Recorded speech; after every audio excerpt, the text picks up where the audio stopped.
آپ کے لیے میرا جو آج پیغام ہے وہ یہ کہتے ہیں کہ سب سے پہلے تو اب ہم نے آہستہ آہستہ یہ لاک ڈاؤن کو کھولنا ہے.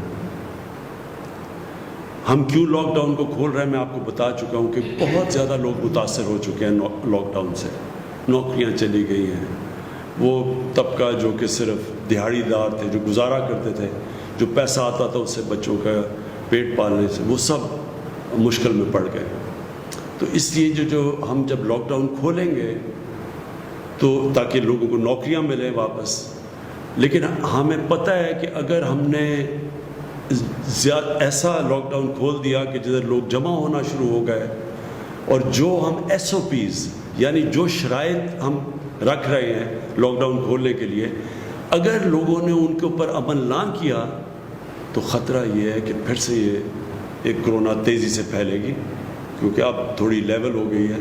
تو اگر وہ پھر سے پھیلی تو اس کا پھر خدشہ یہ ہے کہ پھر سے ہمیں لاک ڈاؤن کی طرف جانا پڑے گا.